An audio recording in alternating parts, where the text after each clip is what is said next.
마루야, 안 돼. 그만해. 민준의 절규가 3월의 쌀쌀한 상공기를 갈랐습니다. 하지만 마루는 멈추지 않았어요. 아니, 멈출 수가 없었습니다. 퍼석퍼석퍼석 진돗개 마루가 미친 듯이 앞발로 땅을 파헤쳤어요. 흙이 사방으로 퍽퍽 튀었고 발톱이 돌에 부딪히는 소리가 날카롭게 울렸습니다. 1년 동안 풀 죽어있던 녀석이 갑자기 어디서 저런 엄청난 힘을 발휘하는 걸까요? 형! 마루가 완전히 미쳤나봐. 서준이 질겁하며 소리쳤어요. 아버지 일주기 성묘를 위해 온 가족이 당황한 채 그저 서 있었습니다. 마루의 눈에는 무언가 절박한 빛이 돌고 있었어요. 마치 반드시 이것을 파내야만 한다는 듯이요. 입에서는 해케 거친 숨소리가 터져나왔고 온몸은 땀으로 흠뻑 젖어 있었습니다. 마루야, 제발. 지은이 울먹이며 말했어요. 시아버지의 무덤을 이렇게 파헤치는 마루의 모습이 너무나 충격적이었거든요. 끙끙낑낑 마루가 낮게 신음하며 더욱 격렬하게 땅을 팠어요. 발톱에서 피가 배어나오기 시작했지만 멈추지 않았습니다. 마치 그 밑에 무언가 정말 중요한 것이 있다는 걸 확신하는 것 같았어요. 이상해. 이건 정말 이상해. 민준이 중얼거렸어요. 수의사로 12년을 일했지만 이런 광경은 정말 처음 봤습니다. 동물의 본능이 이렇게까지 강렬하게 드러나는 경우는 극히 드물었거든요. 그때였습니다. 아, 네. 마루의 발톱이 무언가 단단한 것에 부딪혔어요. 마루가 갑자기 모든 행동을 멈췄습니다. 그리고는 구멍을 들여다보더니 가늘게 울부짖기 시작했어요. 그 울음소리는 지난 1년 동안 들어본 그 어떤 소리와도 달랐어요. 절망과 간절함, 그리고 무언가를 호소하는 듯한 애절함이 모두 담겨 있었습니다. 도대체 뭐가 있는 거야? 민준이 떨리는 손으로 마루가 판 구멍을 들여다봤어요. 흙 사이로 하얀색의 무언가가 보였습니다. 설마. 그 순간 마루의 눈에서 눈물이 흐르는 것을 본 민준은 등골이 오싹해졌어요. 이건 분명 일반적인 상황이 아니었습니다. 마루는 여전히 구멍을 향해 낑낑거리며 울고 있었어요. 1년 동안 보지 못했던 강렬한 감정이 그 작은 몸짓에 모두 담겨 있었습니다. 마루가 정말 뭔가를 알고 있는 거구나. 민준은 깨달았어요. 아버지가 늘 하시던 말씀이 떠올랐습니다. 마루는 특별한 아이야. 그리고 아버지 무덤 밑에 숨겨진 그것은 과연 무엇일까요? 이 모든 이야기는 1년 전 아버지가 돌아가신 후 마루가 보이기 시작한 이상한 행동에서 시작됩니다. 여보? 마루 저러다 정말 큰일 나는 거 아니에요? 지은의 걱정스러운 목소리가 새벽 공기를 갈랐어요. 민주는 진료실 유리창 너머로 마당 한 구석에 웅크린 마루를 바라보며 깊은 한숨을 내쉬었습니다. 6년 전 아버지가 직접 데려온 진돗개였지만 지금의 마루는 완전히 다른 개가 되어버렸어요. 아버지가 돌아가신 후 1년째 아버지가 가장 아꼈던 마루는 완전히 다른 개가 되어버렸습니다. 예전엔 그렇게 활발하고 사람 좋아하던 녀석이었는데 어느 날부터인가 마당 한 구석에 웅크리고 앉아서 하루 종일 멍하니 있기만 했어요. 밥도 제대로 안 먹고 산책을 나가자고 해도 고개만 젓더니 다시 그 자리로 돌아가곤 했습니다. 마치 아버지를 기다리는 것처럼요. 형, 이렇게 계속 둘 수는 없잖아. 동생 서준이 조심스럽게 말을 꺼냈어요. 교사인 동생답게 차분했지만 걱정 가득한 눈빛이었습니다. 민준의 어깨가 무겁게 쳐졌어요. 동물병원을 운영한 지 12년. 수많은 아픈 동물들을 치료해왔지만 수의사라는 놈이 제 강아지 하나 제대로 돌보지 못하고 있다는 현실이 가슴을 짓눌렀습니다. 시간이 지나면 괜찮아질 거라고 생각했어요. 개들도 사람처럼 슬픔을 느끼지만 또 적응하면서 살아가는 법이니까요. 하지만 1년이 지나도록 마루는 변하지 않았습니다. 오히려 더 심해졌어요. 가끔씩 마당 한가운데서 하늘을 보고 길게 울부짖곤 했는데 그 소리를 들으면 가슴이 먹먹해졌습니다. 꼭 아버지를 부르는 것만 같았거든요. 마루야, 밥 먹어야지. 민준이 무릎을 꿇고 마루 앞에 앉았어요. 평소 같으면 꼬리를 살랑살랑 흔들며 달려왔을 텐데 마루는 민준을 힐끗 보더니 다시 고개를 돌려버렸습니다. 그 무관심한 눈빛이 민준의 가슴을 후벼 팠어요. 민준은 지난 1년 동안 마루에게 온갖 검사를 다 해봤어요. 혈액검사, 엑스레이, 초음파, 심지어 MRI까지. 하지만 결과는 항상 같았습니다. 신체적으로는 아무 이상이 없다는 것이었어요. 동료 수의사들에게 자문을 구해봐도 돌아오는 답은 뻔했습니다. 스트레스성 우울증 같네요. 시간이 약일 겁니다. 시간이 해결해준다고요? 벌써 1년이 지났는데도 마루는 전혀 나아지지 않았어요. 오히려 점점 더 심해지고 있었습니다. 체중은 3kg이나 줄었고 윤기가 흐르던 털은 푸석푸석 거칠어졌습니다. 예전에는 그렇게 좋아하던 장난감들도 거들떠보지 않았어요. 민준아, 너무 자책하지 마. 아내 지은이 민준의 어깨에 손을 올렸어요. 하지만 민준은 고개를 저었습니다. 수의사로서 자신의 개 하나 제대로 돌볼 수 없다는 것이 너무나 부끄러웠어요. 동물병원에 오는 보호자들에게는 자신있게 진단하고 치료 방법을 제시하면서 정작 자신의 마루는 어찌할 바를 모르고 있었습니다. 아버지가 살아계실 때는 안 그랬거든. 민준이 중얼거렸어요. 아버지와 마루의 관계는 정말 특별했습니다. 아버지가 마당에 나가 앉으면 마루는 항상 옆에 껌딱지처럼 붙어 앉았고 아버지가 산책을 나가면 꼬리를 흔들며 따라 나섰어요. 밤늦게 진료를 마치고 집에 돌아와도 마루는 아버지 방 앞에서 잠들곤 했습니다. 아버지가 기침만 해도 마루는 바로 달려가서 걱정스러운 눈빛으로 아버지를 바라봤어요. 아버지가 화분에 물을 주면 마루도 졸졸 따라다니며 꼬리를 흔들었고 아버지가 신문을 읽으면 발밑에 얌전히 엎드려 있곤 했습니다. 아버지가 잠시 외출이라도 하면 마루는 대문 앞에서 꼼짝도 않고 기다렸어요. 마루는 특별한 아이야. 아버지가 자주 하시던 말씀이었어요. 그때는 그냥 마루를 아끼는 마음에서 하신 말씀인 줄 알았는데 지금 생각해보니 정말로 특별한 무언가가 있었던 것 같았습니다. 아버지만 보면 눈빛이 달라지고 아버지의 기분에 따라 마루의 행동도 달라졌으니까요. 여보, 오늘 마루밥은 먹었어요? 조금요. 그것도 억지로 몇 술 뜨게 한 거예요. 지은의 목소리에 걱정이 가득했어요. 간호사인 지은은 마루를 돌보는 일에 민준만큼이나 신경을 썼습니다. 특별히 마루가 좋아하던 닭가슴살도 삶아주고 따뜻한 우유도 타주고 심지어 수제 간식까지 만들어줬지만 소용없었어요. 마루는 겨우 몇 입 먹고는 다시 그 자리로 돌아가곤 했습니다. 서준아, 솔직히 말해서 나는 정말 모르겠다. 민준이 깊은 한숨을 쉬었어요. 12년간 수의사로 일하면서 이렇게 속수무책인 적은 처음이었습니다. 의학 교과서도 뒤져보고 해외 논문도 찾아봤지만 마루 같은 케이스는 찾을 수 없었어요. 아버지가 돌아가시기 6개월 전부터 미숙 이모님이 간병해 주셨잖아.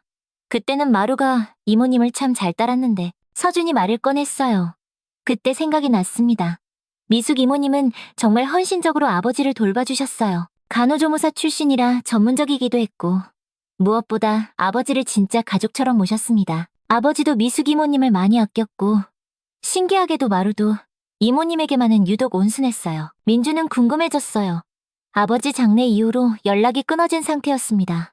아버지가 돌아가신 후 미숙 이모님은 정말 많이 우셨어요. 자기가 더 잘 돌봐드렸어야 했다며 자책하기도 했고요. 그날 저녁 민주는 진료실에서 혼자 마루의 차트를 다시 들여다봤어요.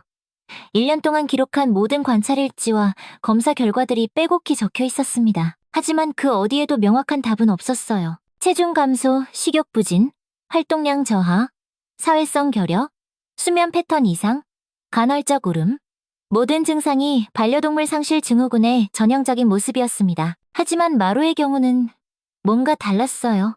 단순히 주인을 그리워하는 것 이상의 무언가가 있는 것 같았습니다. 마치 마루가 무언가 중요한 것을 알고 있는데 그걸 표현할 수 없어서 답답해하는 것 같았어요. 아버지, 마루가 왜 이러는 걸까요? 민준이 아버지 영정 앞에서 중얼거렸어요.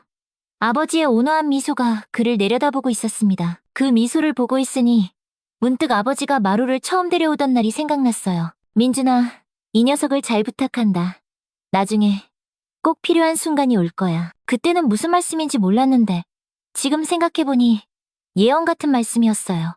아버지는 정말 마루에게 특별한 무언가를 남겨두고 가신 건 아닐까요? 새벽 3시. 민주는 마당으로 나가 마루 옆에 앉았습니다. 마루는 민준을 힐끔 보더니 다시 허공을 바라봤어요. 차가운 밤 공기가 두 사람을 감쌌습니다. 마루야, 아버지가 그리워? 민준이 조용히 물었어요. 마루의 귀가 살짝 움직였지만 여전히 고개를 돌리지 않았습니다. 민주는 마루의 등을 천천히 쓰다듬었어요. 예전보다 훨씬 말라있는 등뼈가 손에 만져졌습니다. 나도 그리워. 정말 많이. 민준의 목소리가 떨렸어요. 그때 마루가 처음으로 민준을 바라봤습니다. 그 눈에는 깊은 슬픔과 무언가를 간절히 바라는 듯한 빛이 담겨 있었어요. 뭘 말하고 싶은 거야, 마루야. 하지만 마루는 다시 고개를 돌려버렸습니다. 그리고는 갑자기 하늘을 보고 길게 울부짖기 시작했어요.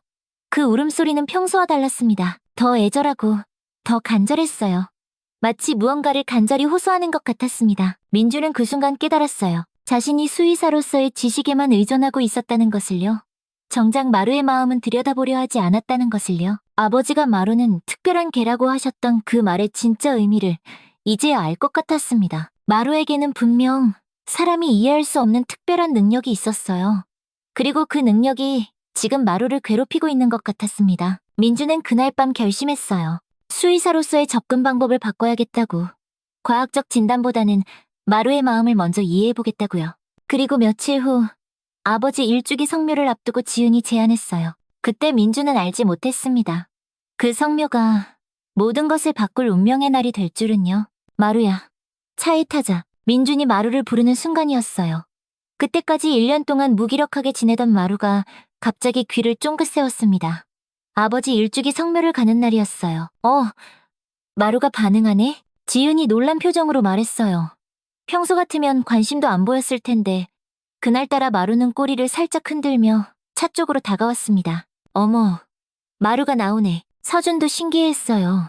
정말 오랜만에 보는 마루의 적극적인 모습이었거든요. 1년 동안 마당 한 구석에서 멍하니 있기만 하던 녀석이 이렇게 반응을 보이다니요. 아버지가 보고 싶은가 보네. 민준이 마루의 머리를 쓰다듬으며 말했어요. 마루는 평소와 달리 민준의 손길을 피하지 않았습니다.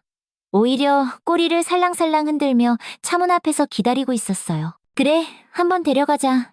아버지도 마루 보고 싶어 하실 거야. 아버지 산소까지는 차로 40분 정도 걸렸어요.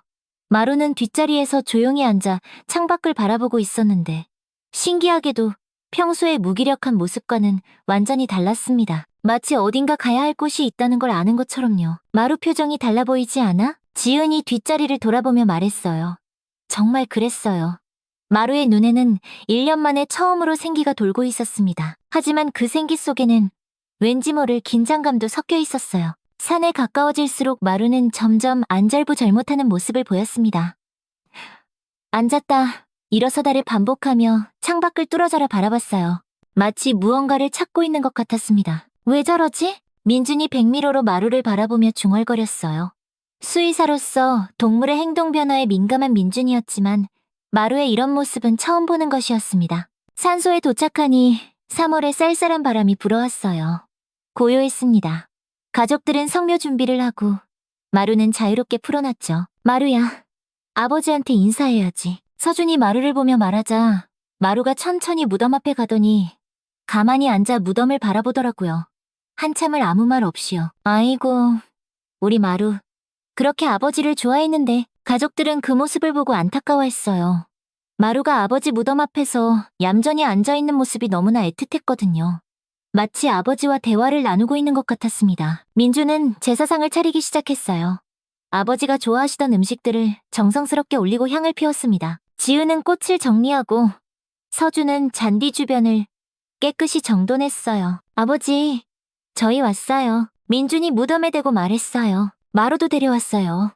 1년 동안 아버지 많이 그리워했거든요. 그렇게 성묘 준비를 마저 하고 있는데 갑자기 이상한 일이 벌어졌어요. 마루가 무덤을 미친 듯이 파기 시작한 거예요. 마루야, 뭐 하는 거야? 민준이 깜짝 놀라서 소리쳤어요. 마루는 앞발로 무덤의 흙을 격렬하게 파헤치며 낑낑거리는 소리를 내고 있었습니다. 1년 동안 보지 못했던 엄청난 에너지였어요. 마루 그만해. 서준이 뛰어가서 마루를 말렸지만 마루는 전혀 멈출 기색이 없었어요. 오히려 더 격렬하게 파기 시작했습니다. 흙이 사방으로 튀었고 마루의 발톱은 땅을 긁는 소리를 냈어요. 어머, 왜 저러는 거야? 지은도 당황한 표정으로 다가왔어요. 마루의 행동은 정말 이상했습니다. 1년 동안 기력을 잃고 있던 녀석이 갑자기 이렇게 힘을 쓸 수 있다는 게 믿어지지 않았어요. 마루의 눈에는 무언가 절박한 빛이 돌고 있었어요. 마치 반드시 해야 할 일이 있다는 듯이요. 입에서는 거친 숨소리가 나왔고 온몸에 땀이 배어 털이 젖어 있었습니다. 마루야, 안 돼. 민준이 마루를 끌어안고 말리려 했지만 마루는 민준의 팔을 빠져나가 다시 무덤으로 달려갔습니다. 그리고는 더욱 필사적으로 땅을 파기 시작했어요. 형, 이상해. 마루가 이렇게까지 할 리가 없는데. 서준의 말이 맞았어요. 평소 얌전하고 말 잘 듣던 마루가 이렇게 고집을 부린 적은 한 번도 없었거든요. 무엇보다 아버지 무덤을 파다니 이건 정말 상상할 수 없는 일이었어요. 마루는 마치 무언가에 홀린 것처럼 계속 땅을 팠어요. 발톱 이상에서 피가 나는데도 멈추지 않았습니다. 그 모습이 너무나 처절해서 보고 있을 수가 없었어요. 민준아, 저거 정상이 아닌 것 같은데? 서준이 걱정스러운 목소리로 말했어요. 정말 그랬어요. 마루의 행동은 단순한 그리움이나 스트레스로 설명할 수 있는 수준을 넘어서 있었습니다. 결국 민준과 서준이 함께 달려들어서 마루를 억지로 끌어안았어요. 마루는 팔다리를 버둥거리며 저항했지만 두 사람의 힘에는 당할 수 없었습니다. 마루야, 진정해. 민준이 마루를 꽉 안으며 달랬어요. 하지만 마루는 계속 무덤 쪽을 바라보며 낑낑거렸어요. 그 눈빛에는 무언가 한 맺힌 절박함이 담겨 있었습니다. 혹시 뭔가 있는 건 아닐까? 지은이 조심스럽게 말했어요. 마루가 파던 자리를 들여다보니 조금 파이는 적이 있었어요. 하지만 특별한 건 보이지 않았습니다. 설마 민준이 무덤을 바라보며 말을 잇지 못했어요. 마음 한편으로는 터무니없는 생각이 들었지만 마루의 행동이 너무나 이상했거든요. 결국 저희는 마루를 억지로 차에 태우고 급히 성묘를 마쳤습니다. 하지만 마루는 차 안에서도 계속 무덤 쪽을 바라보며 낑낑거렸어요. 차창에 앞발을 대고 뒤를 돌아보는 모습이 너무나 애절했습니다. 마루야, 대체 왜 그러는 거야? 민준이 마루에게 물어봤지만 마루는 대답할 수 없었어요. 다만 그 눈에는 무언가를 호소하는 듯한 빛이 가득했습니다. 집에 도착해서도 마루는 계속 이상했어요. 마당을 빙글빙글 돌면서 헤매더니 갑자기 하늘을 보고 길게 울부짖었어요. 그 울음소리는 평소와 달랐어요. 더 애절하고 더 간절했습니다. 세상에, 저 소리가 뭐야? 이웃집에서도 나와서 볼 정도였어요. 마루의 울음소리는 마치 무언가를 간절히 호소하는 것 같았습니다. 1년 동안 들어보지 못했던 강렬한 울음이었어요. 그날 밤 민주는 잠을 이룰 수가 없었습니다. 자꾸만 마루의 모습이 떠올랐어요. 그 필사적으로 무덤을 파던 모습, 차 안에서 계속 뒤를 돌아보던 모습, 그리고 그 애절한 울음소리. 설마 정말 뭔가 있는 건 아니겠지? 하지만 마루의 행동은 너무나 확신에 차 있었어요. 마치 그곳에 반드시 있어야 할 무언가가 있다는 걸 아는 것 같았습니다. 다음 날 저녁, 저희 가족은 한자리에 모였습니다. 다들 어제 마루 행동 봤지? 민준이 먼저 입을 열었습니다. 솔직히 말해서 뭔가 이상해. 지은도 고개를 끄덕였습니다. 아직도 어제 일이 믿어지지 않는다는 표정이었어요. 서준이 조심스럽게 말했습니다. 형, 혹시 아버지 돌아가실 때 뭔가 이상한 점이 있었나? 그 말에 민준은 잠시 멈칫했습니다. 생각해보니까 아버지가 조금 갑자기 돌아가시긴 했어. 맞아요. 전날까지도 괜찮으셨는데 의사 선생님은 뭐라고 하셨어? 심장마비라고 했지. 연세도 있으시고 자연스러운 임종이라고. 그때는 그냥 그런 줄 알았어요. 아버지 연세도 많으셨고 큰 병 없이 편안하게 가신 것에 오히려 다행이라고 생각했었거든요. 근데 지금 생각해보니 좀 갑작스럽긴 했어. 그래, 나도 그때 이상하다고 생각했어. 서준도 고개를 끄덕였습니다. 형, 혹시 마루가 뭔가 알고 있는 건 아닐까? 개들이 사람보다 감각이 뛰어나다고 하잖아. 지은이 말했습니다. 동물들이 사람이 모르는 걸 안다고 하잖아요. 지진이 일어나기 전에 개들이 먼저 알아채는 것처럼요. 민주는 깊은 한숨을 쉬었습니다. 수의사로서 동물의 특별한 감각에 대해서는 잘 알고 있었어요. 하지만 마루의 행동은 그런 일반적인 범주를 넘어서는 것 같았습니다. 솔직히 말해서 나는 확인해보고 싶어. 민준이 조심스럽게 말을 꺼냈어요. 참여를 해보는 건 어떨까? 그 말이 나오는 순간 식탁 위에 정적이 흘렀습니다. 가족들 사이에서도 의견이 갈릴 수 있는 민감한 문제였습니다. 형, 그럴 필요까지 있을까? 서준이 조심스럽게 물었습니다. 마루의 행동이 수상하긴 했지만 파묘까지 하는 건 너무 큰일 아닌가? 나도 처음엔 그렇게 생각했어. 하지만 그때를 다시 생각해봐. 1년 동안 풀 죽어 있다가 무덤에서 갑자기 그랬던 게 우연일까? 민준의 목소리에 확신이 담겨 있었어요. 다른 게도 아니고 마루야. 마루가 얼마나 똑똑한데, 그리고 아버지와 얼마나 특별한 관계였는데. 서준이 깊은 한숨을 쉬었습니다. 형, 그럼 정말 파묘를 해야 한다는 거야? 마루가 계속 저러면 우리도 마음이 편하지 않을 거야. 우린 계속 이렇게 찝찝하게 살아갈 거라고. 차라리 한번 확인해보자. 별일 없으면 다시 잘 묻어드리면 되지. 서준도 결국 고개를 끄덕였습니다. 그래, 생각해보니까 형 말이 맞는 것 같아. 아버지한테는 죄송하지만 한번 해보자. 어쩌면 이게 아버지를 위한 일인지도 몰라. 그렇게 해서 저희는 파묘를 결정했습니다. 쉬운 결정은 아니었지만 마루의 이상한 행동을 그냥 넘길 수는 없었어요. 무엇보다 마루가 그렇게 필사적으로 파려고 했던 이유가 있을 것 같았거든요. 마루는 특별한 개니까. 정말 파묘를 해야 하는 건가요? 장의업체 직원의 조심스러운 물음에 민주는 깊은 한숨을 쉬었어요. 파묘 당일, 이른 아침부터 산에는 짙은 안개가 깔려 있었습니다. 3월 중순이었지만 산 위는 여전히 쌀쌀했고 바람 한 점 없이 고요했어요. 네, 부탁드립니다. 민준의 목소리가 떨렸어요. 아버지를 다시 파내야 한다는 것만으로도 가슴이 아팠거든요.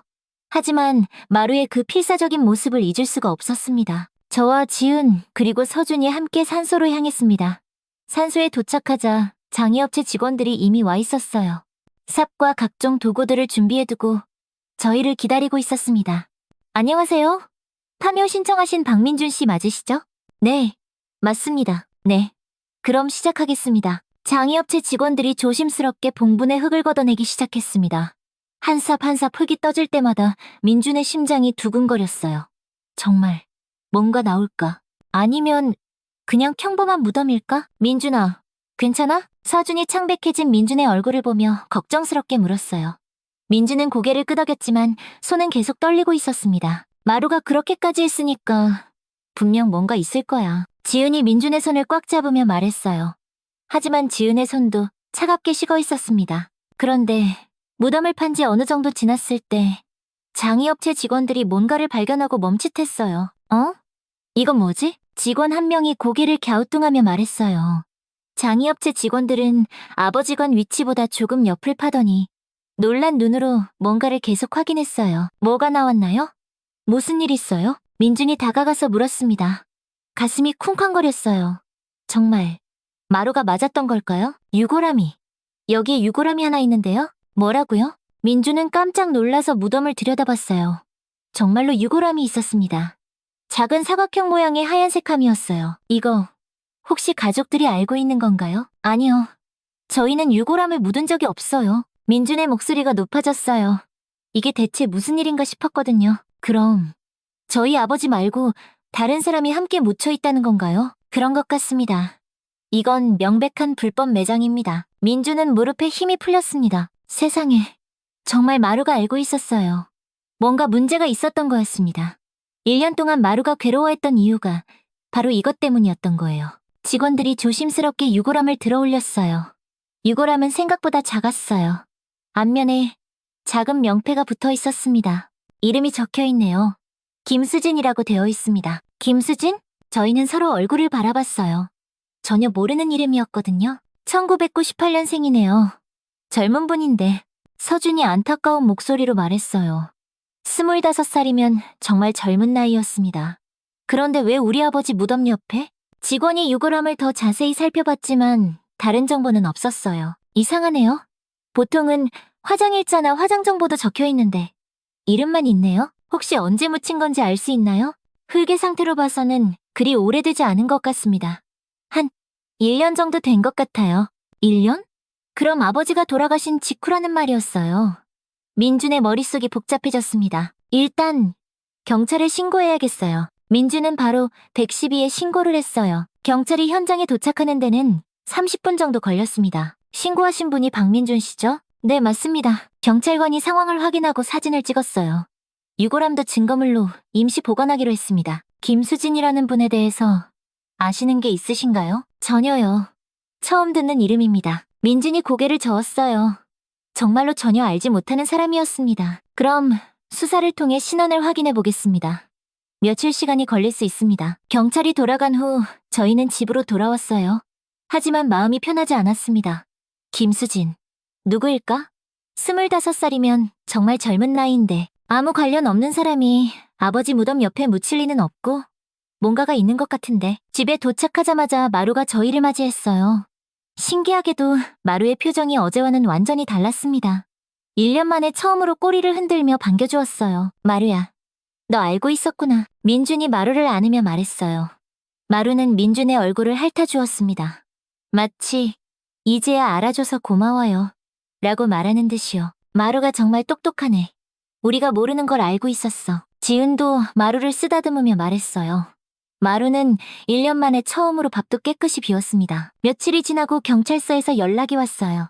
신원 확인이 쉽지 않은 상황입니다. 동명이인이 너무 많고 정보도 너무 제한적입니다. 그럼 어떻게 해야 하나요? 좀 더 시간을 두고 수사해보겠습니다. 혹시 고인과 관련해서 짐작되는 분이 있으시면 연락 부탁드립니다. 전화를 끊고 나서 민주는 고민에 빠졌어요. 어떻게 해야 하지? 도대체 우리가 모르는 뭐가 숨겨져 있는 거지? 그저 이렇게 두고만 볼 수는 없었습니다. 그때 문득 한 사람이 떠올랐어요. 아버지를 간병해 주셨던 미숙 이모님. 미숙 이모님은 마지막까지 아버지를 가장 가까이에서 돌봐주신 분이에요. 아버지 간병에 최선을 다해주신 저희에겐 정말 고마운 분이자 가족 같은 분이었습니다. 혹시 아버지가 이모님에게 뭔가를 말하지 않았을까요? 아니면 이모님이 뭔가를 알고 있는 건 아닐까요? 혹시 미숙 이모님이 뭔가 알고 있을지도 몰라.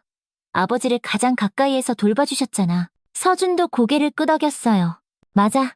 한번 여쭤보자. 그래서 즉시 미숙 이모님께 전화를 걸었어요. 이모님의 목소리에 반가움이 담겨 있었어요.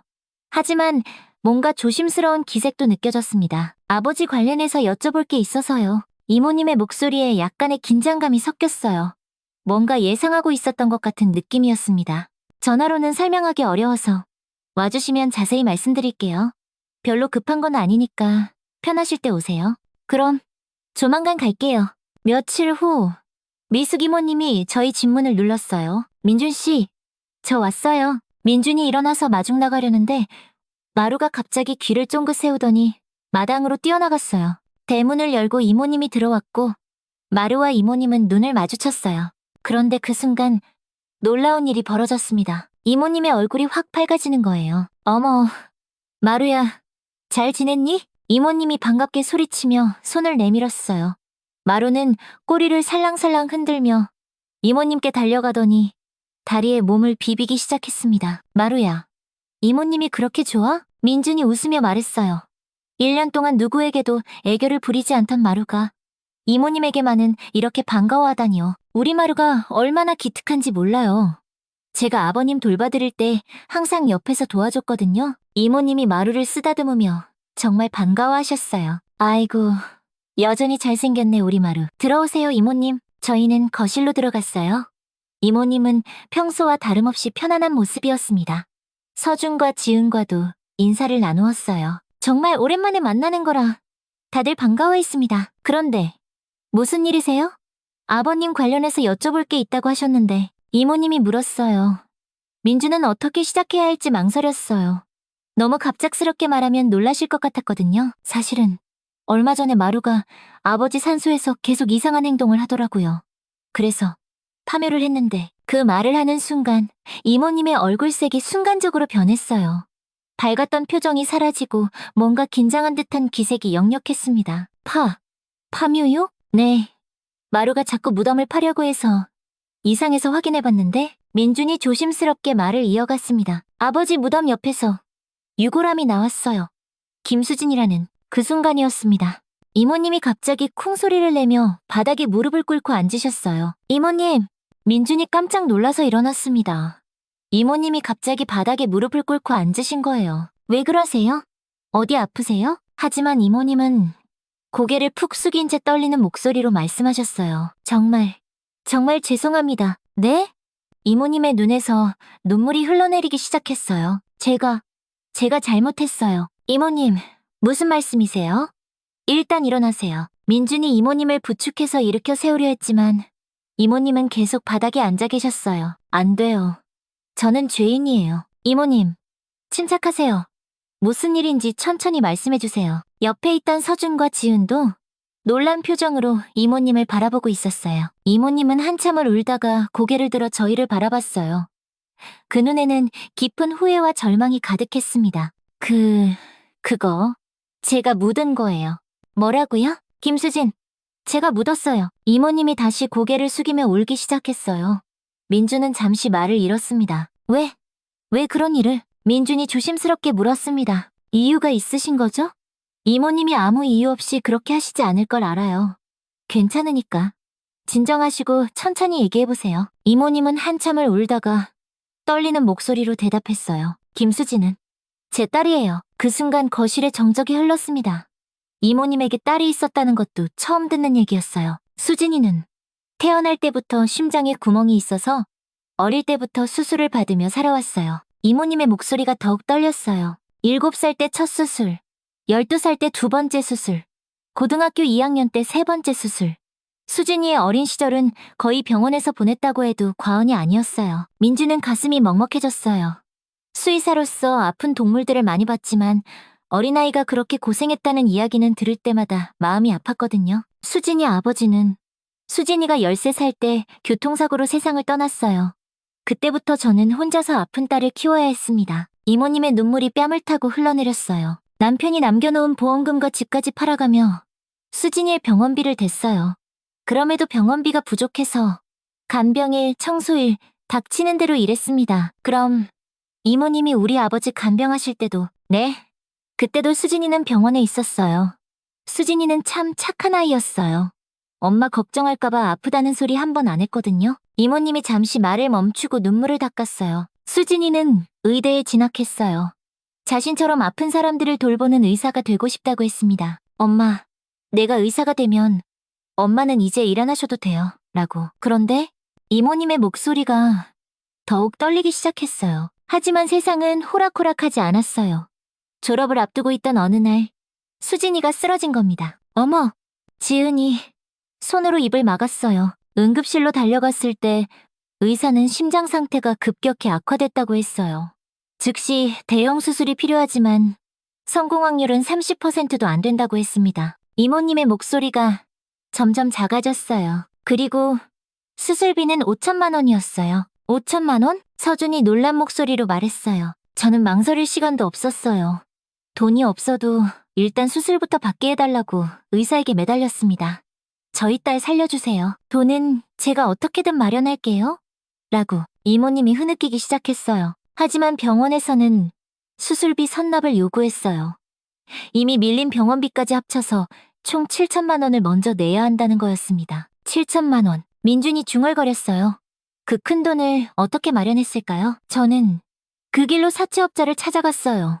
이자가 어마어마했지만 딸의 생명 앞에서는 그런 것도 중요하지 않았습니다. 집에 있던 모든 것을 담보로 잡히고 손에 피가 나도록 도장을 찍었어요. 이모님의 손을 보니 정말로 상처 자국들이 있었어요. 수술은 18시간 동안 계속됐어요.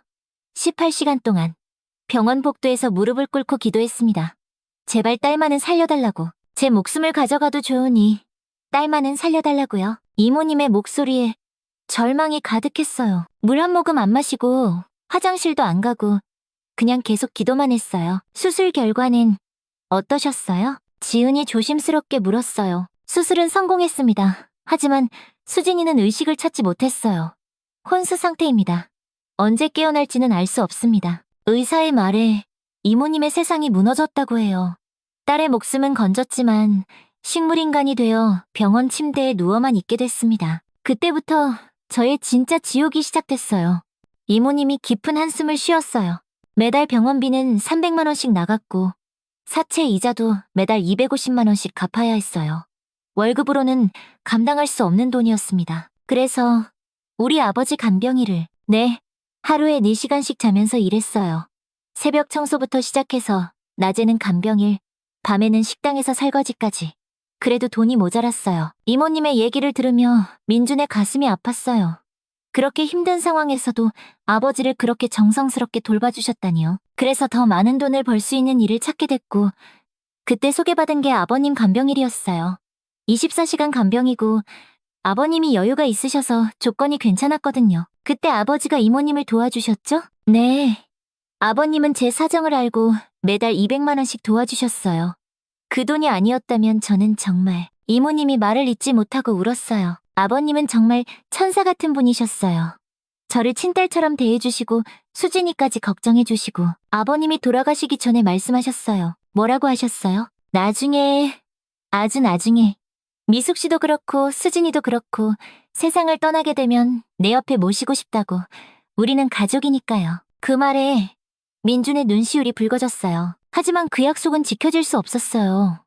아버님이 예상보다 훨씬 빨리 돌아가셨거든요. 이모님의 목소리가 더욱 떨렸어요. 그리고 한 달 후 수진이가 세상을 떠났어요. 어머, 수진이가 세상을 떠난 그날 밤 저는 병원 복도에서 하염없이 울었어요. 세상에 혼자 남겨진 기분이었거든요. 이모님이 고개를 떨구었어요. 수진이 장례를 치러야 하는데 돈도 없었어요. 통장에 남은 돈은 고작 20만 원 정도였어요. 그럼 어떻게 가장 간소하게 장례를 치렀어요. 빈소도 없이 화장장에서 바로 화장하는 것으로요. 수진아, 엄마가 이것밖에 못해줘서 미안해. 라고 이모님의 목소리가 끊어졌어요. 화장을 마치고 유골함을 받았을 때 직원이 물어봤어요. 유골은 어떻게 하실 건가요? 봉안당 비용을 물어보니 최소 300만 원이었어요. 그런 돈이 어디 있겠어요? 그때 이모님의 눈에서 더 많은 눈물이 흘러내렸어요. 집조차도 안전하지 않았어요. 사채업자들은 계속 전화를 걸어왔고 집 월세도 밀렸어요. 집마저 나가야 할 상황이 된 거죠. 그때 아버지 말씀이 생각나기 시작했어요. 네, 처음에는 아무리 그래도 그건 아닌 것 같다고 생각했어요. 아무리 아버님이 그렇게 말씀하셨다고 해도 같은 가족도 아니고 여러분한테 연락하기에도 염치가 없고요. 이모님이 고개를 저었어요. 하지만 며칠이 지나도 대안이 없었어요. 수진이 유골함을 들고 길바닥에 나앉게 생긴 거죠. 그래서 결국 저는 자신을 설득하기 시작했어요. 아버님이 우리를 가족이라고 하셨으니까 라고요. 이모님이 떨리는 목소리로 말을 이어갔어요. 그날 밤 저는 수진이의 유골함을 안고 산으로 향했어요. 아무도 없는 새벽 시간 손전등 하나만 들고 올라갔어요. 민주는 그 상황을 상상하니 가슴이 아팠어요. 아버님 무덤에 도착했을 때 저는 한참을 서 있었어요. 아버님, 저 왔어요. 죄송해요. 이렇게밖에 할 수 없어요.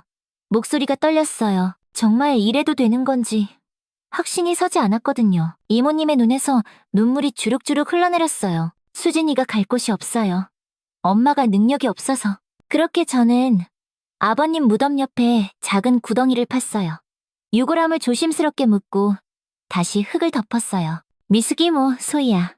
엄마가 제대로 못해줘서 미안해. 엄마가 나중에 꼭 다시 찾으러 올게. 꼭 좋은 곳에 옮겨줄게. 아버님, 정말 죄송합니다. 그렇게 수진이는 아버님 옆에 묻게 된 것입니다. 이모님의 마지막 말이 끝나고 거실에는 깊은 정적이 흘렀습니다. 민주는 아무 말을 할 수가 없었어요. 목이 메어서 한마디도 나오지 않았습니다. 서준도 고개를 숙인 채 어깨가 떨리고 있었고 지은은 이미 눈물을 훔치고 있었어요. 정말 죄송합니다. 제가 죄인입니다. 이모님이 여전히 고개를 숙인 채 말씀하셨어요. 이모님, 그런 말씀 마세요. 지은이 먼저 말했습니다. 목소리가 떨리고 있었어요. 이모님이 잘못한 게 아니에요. 이해해요? 괜찮아요, 그동안. 많이 힘드셨죠? 서준도 고개를 들었어요. 눈이 빨갛게 충혈되어 있었습니다. 저희한테 말씀하시지. 혼자 그렇게 고생하시고. 그때 마루가 조용히 일어나더니 이모님 앞으로 다가갔어요. 그리고는 이모님의 무릎에 머리를 올려놓았습니다. 마루야. 마루는 이모님의 손을 살짝 핥아주었어요. 이모님, 민준이 조심스럽게 말했어요. 아버지 말씀이 맞아요. 우리는 가족이에요. 수진이도. 우리 딸이나 마찬가지예요. 이모님의 눈에서 눈물이 주룩주룩 흘러내렸어요. 제가 이렇게까지 했는데 정말 괜찮아요? 괜찮은 게 아니라 오히려 당연한 거예요. 지은이 말했습니다. 이모님이 우리 아버님을 그렇게 돌봐주셨는데 서준이 덧붙였어요. 저희는 정말 괜찮으니까요. 아버지 무덤 옆에 수진이를 둬요. 그럼 수진이도 외롭지 않을 거고 아버지가 잘 돌봐주실 거예요. 그 말에 이모님은 더 큰 소리로 울기 시작했어요. 감사해요. 정말 감사해요. 저희도 모두 울었어요. 그 감동적인 순간에 눈물을 참을 수 있는 사람은 아무도 없었습니다. 수진이를 아버지 곁에 정식으로 모셔드리는 게 어떨까요? 며칠 후 민준이 가족회의에서 말을 꺼냈어요. 이모님의 진실을 들은 후 저희 가족은 많은 대화를 나눴습니다. 그리고 모두 같은 마음이었어요. 그래, 그렇게 하자. 서준이 고개를 끄덕였어요. 아버지도 그걸 원하셨을 거야. 그리고 수진이도 제대로 된 안식처가 필요해. 지은도 동의했어요. 이모님께 말씀드려볼까요? 정식으로 수진이를 모시는 날을 정해서. 그래서 이모님께 전화를 걸었어요. 이모님, 수진이를 아버지 곁에 정식으로 모시는 날을 정하면 어떨까요? 가족으로서 제대로 된 의식을 치르고 싶어요. 전화 너머로 이모님의 흐느끼는 소리가 들렸어요. 정말 괜찮은가요? 괜찮은 게 아니라 당연한 거예요. 우리 가족이니까요. 며칠 후 수진이를 아버지 곁에 정식으로 안치하는 날이 왔습니다. 그날 아침 이모님은 일찍부터 오셨어요. 검은 한복을 곱게 차려입고 손에는 하얀 국화꽃 한 다발을 들고 계셨습니다. 수진아, 미안해. 엄마가 미안해. 이모님이 꽃을 바라보며 조용히 말씀하셨어요. 그 목소리에는 1년간의 죄책감과 그리움이 모두 담겨 있었습니다. 마루도 그날 아침부터 달랐어요. 평소보다 차분하고 경건한 모습이었습니다. 마치 오늘이 특별한 날이라는 걸 아는 것 같았어요. 마루야, 오늘 수진이 누나를 제대로 모셔드리는 거야. 민준이 마루에게 말하자 마루는 꼬리를 살짝 흔들어 보였어요. 그 눈빛에는 1년 만에 찾은 평안함이 담겨 있었습니다. 산소에 도착했을 때 민준의 가슴이 뭉클했어요.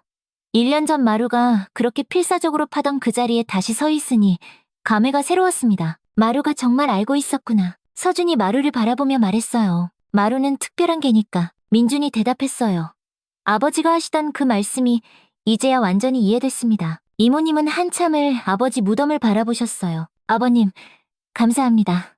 좋은 가족을 만나게 해주셔서, 제 인생을 살려주셔서. 이모님의 목소리가 떨리고 있었어요. 민준도 무덤 앞에 서서 묵념했습니다. 아버지, 이제 걱정하지 마세요. 이모님은 저희가 잘 모실게요. 수진이도 저희 딸로 여기고 잘 돌볼게요. 수진이의 무덤은 저희가 직접 만들어줬습니다. 이모님은 작은 삽을 들고 계셨고 저희도 각자 도구를 준비했어요. 아버지 무덤 옆에 작은 구덩이를 파기 시작했습니다. 저희는 돌아가면서 땅을 팠어요. 30분 정도 지나자 적당한 깊이의 구덩이가 완성됐어요. 1년 전 이모님이 혼자서 파던 그 자리보다 조금 더 정성스럽게 만들어졌습니다. 수진아, 할아버지께 감사 인사드려. 이모님이 유골함을 아버지 무덤 쪽으로 향하게 하며 말씀하셨어요. 그 다음에 조심스럽게 유골함을 구덩이에 안치했습니다. 이모님의 눈에서 눈물이 흘러내렸지만 이번에는 슬픔보다는 안도의 눈물이었습니다. 1년 동안 가슴에 품고 있던 무거운 짐을 내려놓는 기분이었을 거예요. 저희는 다시 흙을 덮기 시작했어요. 정성스럽게, 조심스럽게 덮었습니다. 흙을 다 덮고 나서 저희는 주변을 정리했어요. 아버지 무덤과 자연스럽게 이어지도록 봉분도 조금 다듬었습니다. 이모님은 새로 만든 수진이의 자리에 가져온 국화꽃을 한 송이 올려놓으셨어요. 수진아, 엄마가 자주 올게.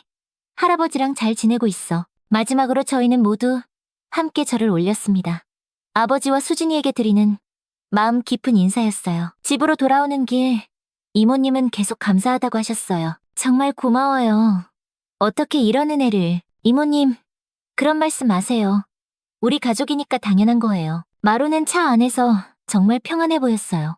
1년 동안 품고 있던 비밀이 해결되어서인지 표정도 훨씬 밝아졌습니다. 마루야, 이제 마음 편하지? 민준이 마루의 머리를 쓰다듬으며 물었어요. 마루는 민준의 손을 살짝 핥아주었어요. 정말 오랜만에 보는 평온한 모습이었습니다. 그날 저녁, 저희는 중요한 결정을 내렸어요. 이모님, 혹시 시간 되시면 저희 집에 좀 와주실 수 있어요? 아버지 일기장을 찾았는데 이모님이 보셔야 할 것 같아서요. 며칠 후 이모님이 오셨어요. 민준이 아버지의 일기장을 꺼내 보여드렸습니다. 이거 아버지가 직접 쓰신 일기예요. 일기장을 펼쳐보니 아버지의 손글씨로 빼곡히 적혀 있었어요.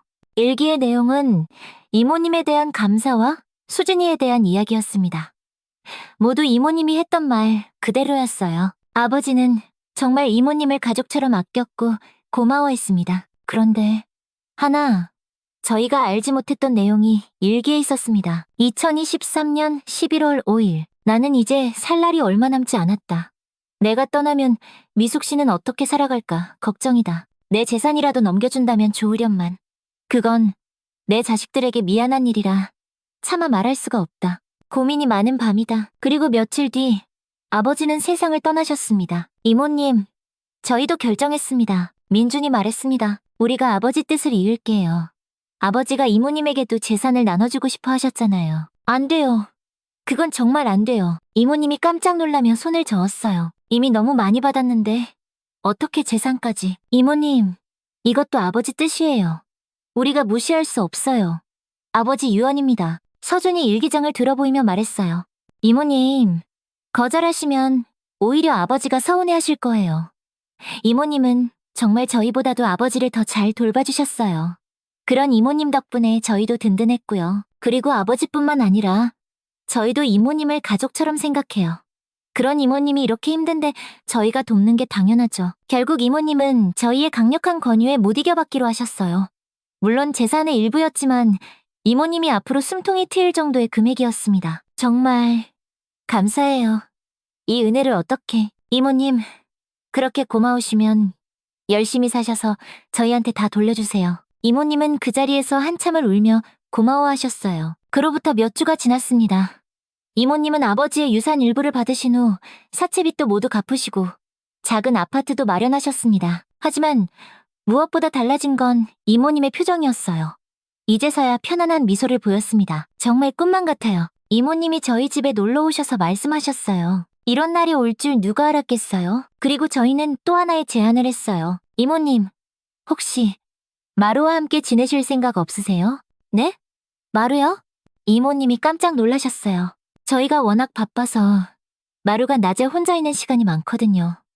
그리고 이모님도 혼자 계시고 마루도 이모님을 정말 좋아하고 이모님도 외롭지 않으실 테고 서로에게 좋을 것 같아서요. 이모님은 마루를 바라보셨어요. 마루는 마치 대화 내용을 알아듣는 것처럼 이모님 곁에 다가가서 앉았습니다. 마루야, 이모랑 같이 살래? 이모님이 마루에게 물어보셨어요. 마루는 꼬리를 흔들며 이모님의 손을 핥아주었어요.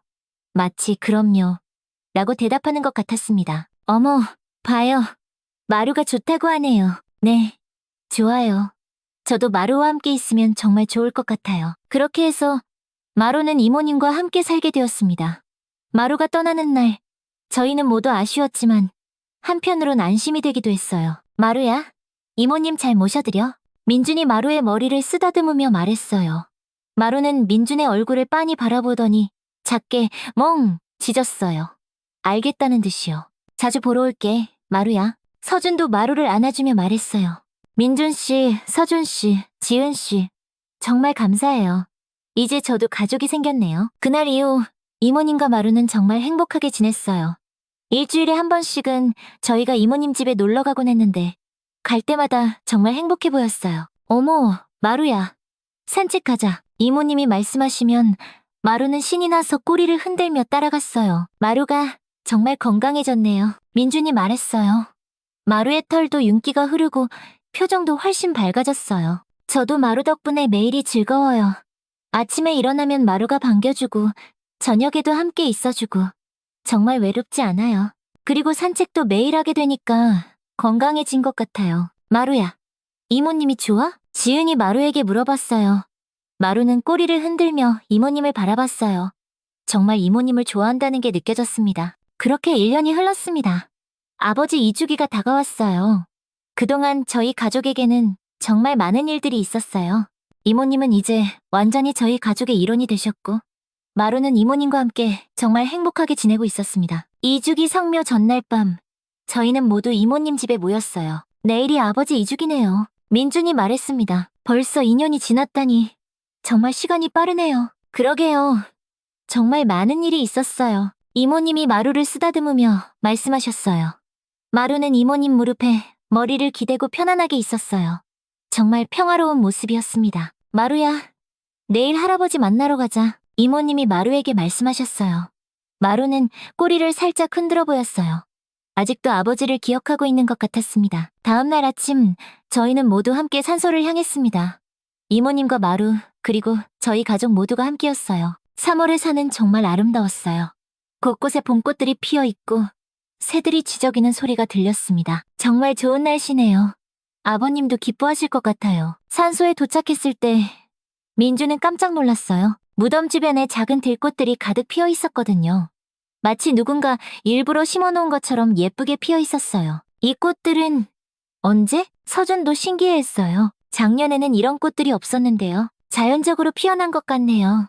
정말 예쁘다. 마치 아버님이 우리를 위해 준비해주신 선물 같아요. 저희는 무덤 앞에서 차례를 지냈습니다. 아버지, 저희 왔어요. 저희 모두 건강하게 잘 지내고 있어요. 아버님, 저도 잘 지내고 있어요. 정말 감사해요. 이모님도 말씀하셨어요. 수진아, 엄마도 이제 정말 행복해. 할아버지랑 함께 있어서 외롭지 않지? 그때 마루가 갑자기 일어나더니 무덤 주위를 천천히 걸어다니기 시작했어요. 하지만 2년 전과는 완전히 달랐어요. 불안해하거나 땅을 파려고 하는 게 아니라 그냥 평온하게 걸어다니는 거였어요. 마루가 인사하는 것 같네. 서준이 말했어요. 마루는 무덤을 한 바퀴 돌더니 저희 앞으로 왔어요. 그리고는 무덤을 향해 앉아서 잠시 가만히 있었습니다. 아버님, 마루가 인사드려요. 이모님이 말씀하셨어요. 마루야, 할아버지한테 잘 지낸다고 말씀드려. 마루는 한 번 더 짧게 멍 짖었어요. 정말 말하는 것 같았습니다. 그 순간 바람이 살랑 불어왔어요. 무덤 위의 들꽃들이 바람에 흔들리면서 정말 아름다운 모습을 보여줬어요. 한참을 그렇게 있다가 저희는 일어났어요. 이제 가야겠네요. 아버지, 수진아, 저희 갈게요. 또 올게요. 마루도 마지막으로 무덤을 바라보더니 고개를 숙였어요. 집으로 돌아오는 길, 저희는 모두 마음이 따뜻했어요. 정말 좋은 성묘였네요. 마음이 정말 편안해졌어요. 저희도요. 마루는 차 안에서 정말 평안해 보였어요. 창밖을 바라보며 편안하게 있었습니다. 그날 밤, 민주는 정말 많은 생각을 했어요. 2년 전 마루가 무덤을 파던 그날부터 시작된 이 모든 일들. 처음에는 정말 당황스럽고 이해할 수 없었지만 지금 생각해보니 모든 게 일어나야 할 일이었던 것 같아요.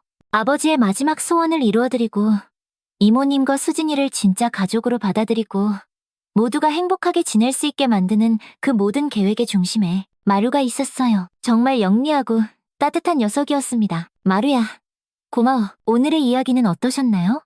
이 이야기가 여러분의 삶에 조금이나마 위로와 감동이 되었으면 합니다. 오늘도 건강하고 행복한 하루 보내세요.